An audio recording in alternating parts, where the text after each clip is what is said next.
Cancer, bonjour à vous, bienvenue sur ma chaîne pour votre lecture de vie sentimentale pour ces mois de juillet, août 2025. J'espère que vous allez tous très très bien. Cette lecture s'adresse à vous que vous soyez signe solaire, signe ascendant, mais surtout signe lunaire en Cancer. Pourquoi? Parce que le signe dans lequel se trouve notre lune dépeint la façon que nous aurons de vivre nos émotions. Donc allez voir l'emplacement de votre lune et s'il est en Cancer. Cette lecture vous concerne. Alors, une lecture pleine de non-dits. Il y a des émotions, il y a beaucoup de la communication un petit peu maladroite, mal assumée, gênée, timide, associée à l'instant d'après, une fougue. Voilà, il y a des choses un peu qui nécessitent peut-être plus d'honnêteté sur le plan des émotions, mais aussi sur le plan de la communication. Vous allez voir. Merci à vous et à bientôt. Merci bien. Voyons voir ce que nous avons pour donc cette vie sentimentale des mois de juillet et août 2025. Je rappelle que le côté droit ici, c'est pour vous, Cancer, signe solaire, ascendant ou lunaire, surtout lunaire. Et l'autre côté ici, c'est le côté du partenaire. Ce partenaire pouvant être amoureux ou amical, c'est à vous de placer cette lecture en fonction de ce que vous traversez. On va prendre un point de départ de la relation et un point d'arrivée de la relation. Et voilà, il y a bien évidemment une extension et le lien est dans la boîte de dialogue, juste là-dessous ou directement dans la boutique. Alors, Cancer, vie sentimentale, juillet-août, le point de départ de votre relation est le valet d'épée. Ben, ça commence bien. Un peu acéré, un échange un peu vif peut-être.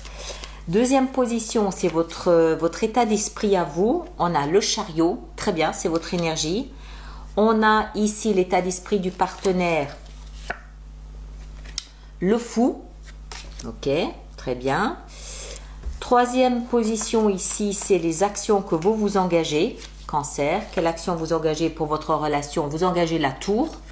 Ok. Ici, de l'autre côté, les actions engagées, nous avons la 9 de bâton. Ok. Et puis, quatrième position, c'est le conseil qui vous est donné. On a le roi de coupe de votre côté. Et du côté du partenaire, nous avons le roi d'épée. Ok, deux rois qui s'opposent. Conseil donné, deux rois qui s'opposent. Et ici, l'issue vraisemblable de votre relation, nous avons la reine d'épée. Bien. Il y en a des épées. Hein. Pour une lecture de vie sentimentale, ça fait beaucoup d'épées, tout ça quand même. Alors, on est parti. Point de départ de la relation, valet d'épée. Le valet nous parle, comme toujours, nous montre un début de quelque chose. Quelque chose est en train de s'ouvrir, quelque chose est en train de se mettre en place, quelque chose débute, quelque chose a l'ambition de. Le problème, c'est que, enfin le problème, c'est pas un problème, c'est que c'est un valet d'épée. Alors, la bonne chose, c'est qu'il y a des discussions, parce que l'épée nous parle de communication. Ici, en l'occurrence, c'est de la communication entre les deux. Donc, il y a un échange verbal ou écrit, il y a une communication. Par contre, le côté peut-être un petit peu moins sympathique du valet d'épée, c'est que comme il est débutant, il ne sait pas trop manier le verbe. Il ne sait pas parler, encore moins peut-être d'émotion, puisque son secteur d'intervention à lui, c'est la communication. Mais communication ne signifie pas forcément communication d'émotion. Il peut être donc un peu maladroit, un peu gauche, ça peut être un peu, on se cherche, on n'est pas sur la même fréquence, on parle pas le même langage, voilà, c'est un peu, mais il faut retenir l'avantage, c'est que au moins il y a de la communication. Votre état d'esprit à vous, il est conquérant. Le chariot, c'est votre énergie, c'est la carte du signe du cancer. C'est de toute façon, j'arrive à trouver mon chemin à travers les différents dédales. De toute façon, mon chariot, je le conduis d'une main sûre. Mes idéaux sont plus forts que ce qui me fait douter. Vous êtes en plein dans votre énergie à vous, c'est votre ADN, votre état d'esprit et on ne peut plus conquérant. J'y vais. De toute façon, je veux. Donc, j'y vais et puis je composerai avec les quelques petits doutes que je peux avoir. Mais mon chariot, il faut que je l'amène à bon port de toute façon. L'état d'esprit du partenaire est au fou. Le fou, c'est je suis prêt à tout. Je suis prêt à tout. Y a plus rien qui me retient derrière. Je n'ai pas encore construit devant. Je suis au point zéro. C'est le neutre de la voiture. Quand on conduit une voiture, on est sur le point neutre. On est prêt à partir. On n'est plus dans là où on vient. On est neutre. Tout est possible à partir de là. Il suffit de s'élancer et tout est possible, tout est faisable. On est dans l'état d'esprit. D'accord? Donc vous, prêt à foncer et le partenaire prêt à vous écouter, visiblement. De toute façon, il n'y a rien d'autre pour l'instant sur sa route, donc prêt à vous écouter. Ok. Les actions que vous engagez, vous n'y allez pas avec le dos de la cuillère. La tour. Boum. Bon, ça peut surprendre, peut-être, je ne sais pas. Ça n'est ni bon ni mauvais, c'est juste surprenant. C'est-à-dire que vous arrivez là où on ne vous attend pas. Vous déboulez à fond sur votre chariot avec une action, puisqu'on est dans les actions, une action à laquelle personne ne s'était préparé. Personne. Donc vous surprenez. En bien comme en mauvais, je ne sais pas encore. Mais vous surprenez. Bon, c'est au moins déjà ça. Seulement l'autre, en face, les actions qu'il entreprend, il commence à fatiguer. 9 de bâton. On sent que ça tire un peu sur la corde. Les actions engagées, c'est que en fait, il est fatigué, il s'épuise, il est proche de la lassitude, mais il est toujours dans la persévérance. C'est-à-dire qu'il n'a pas lâché, il n'a pas abandonné, il n'a pas lâché. Il est encore une fois, il est éprouvé physiquement. Mais il se dit, je vais aller jusqu'au bout, je vais voir ce que mon cancer a à me proposer, je vais aller jusqu'au bout, je tiens bon, je fais un effort, je prends sur moi, allons voir ce qu'il me propose avec sa tour, mais il faut y aller délicatement parce qu'il n'est pas loin de craquer nerveusement, il n'est pas loin de craquer physiquement, voilà, on y va sur la pointe des pieds, d'accord, il est éprouvé quand même le partenaire, hein, donc on y va doucement. Après, conseil qui vous est donné, le roi de coupe. Le roi de coupe, il vient directement ici chapeauter ces deux énergies. C'est-à-dire, vous êtes cancer, signe d'eau. Donc, roi de coupe, c'est votre élément. Le roi, il nous explique qu'en fait, le conseil qui vous est donné, c'est d'être mature dans vos émotions. Les coups de tour à gogo, bon, c'est amusant 10 minutes. À la longue, ça peut fatiguer.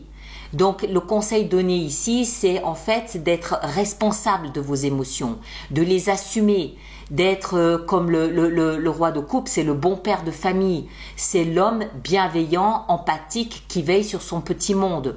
C'est le conseil qui vous est donné. La fougue du jeune amoureux, bon, c'est peut-être un petit peu... C'est peut-être trop pour le partenaire que vous avez. C'est ça que ça signifie le roi de coupe. D'une part, assumez et soyez mature avec la façon que vous avez d'exprimer vos émotions. Et deuxièmement, soyez peut-être plus dans un côté protecteur, bon père de famille, bon grand-père, que le côté fougue adolescent. Et en face, le partenaire, il lui est conseillé d'être le roi d'épée, c'est-à-dire de prendre aussi cette responsabilité de roi, c'est-à-dire cette maturité, le fait d'assumer sa position et son parcours, son chemin et ses désirs, mais dans la communication ou dans la réflexion.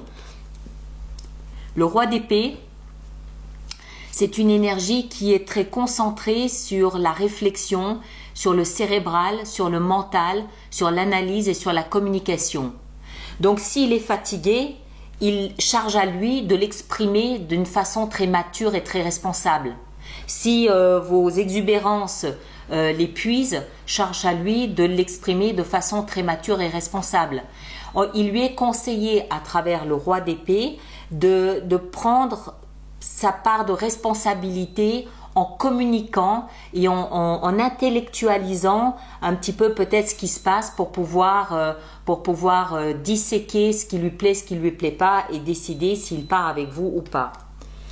Le point d'arrivée, c'est la reine d'épée.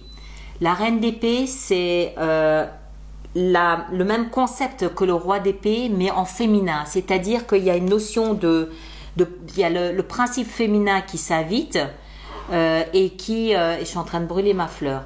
Le principe féminin qui s'invite et qui invite à tout ce qui est douceur, qui invite à tout ce qui est énergie de principe féminin. C'est-à-dire, je prends soin d'eux. Je prends soin comment? En communiquant. Je prends soin en investissant intellectuellement la situation, c'est-à-dire en analysant, en faisant de l'introspection, en réfléchissant. Mon cerveau est mis à contribution. Est-ce que ça me correspond? Oui, non. Si oui, charge à moi de communiquer dessus, mais avec toute la douceur qu'une maman possède spontanément. Pour les hommes, il s'agit de faire valoir son principe féminin. Le yin qu'on a en soi est mis en exergue, est mis en avant. C'est un mélange ici il y a beaucoup de communication. On part en étant un peu brouillon dans la communication et l'issue, on est plus dans j'assume ma communication en y mettant toute la douceur et toute la tendresse et toute la bienveillance et l'empathie possible et nécessaire. D'accord? Donc vous êtes un petit peu catapulte là ce mois. Vous êtes un petit peu surprenant dans votre énergie. Le partenaire, il réagira comme il réagira. Hein. Alors, on va préparer donc notre extension. Donc, tous ceux d'entre vous pour qui cette lecture parle, je vous rappelle qu'il y a une extension qui est dans le lien là-dessous. En même temps, je vous invite à aller voir votre signe ascendant et surtout votre signe lunaire, puisque les caractéristiques du signe dans lequel se trouve notre lune notent la façon que nous avons de vivre nos émotions. Donc pour une vie sentimentale, c'est évident. 8 d'épée, voilà pourquoi vous communiquez de manière un petit peu raide. État d'esprit, le chariot, on a le valet d'épée, voilà, c'est vous. L'état d'esprit du partenaire, nous avons le pape, ok. Vos actions engagées ici avec la tour, on a la 10 de bâton. Je vous reconnais pas là. Le partenaire avec la 9 de bâton, on a la 9 d'épée. Les actions engagées, les conseils donnés plutôt ici pour vous avec le roi de coupe, on a la reine de bâton, très bien. Et du côté du partenaire avec le roi d'épée, on a la 4 d'épée. L'issue vraisemblable, ici, reine d'épée, nous avons la grande prêtresse, ça me plaît beaucoup. Voilà mes chers. Alors, encore une fois, allez voir surtout votre signe lunaire, votre signe ascendant aussi si vous le souhaitez. Et puis, ceux qui me rejoignent pour l'extension, le lien est là-dessous. Merci de partager, de liker, de laisser vos commentaires. Et pour les autres, on se retrouve très bientôt. Merci beaucoup.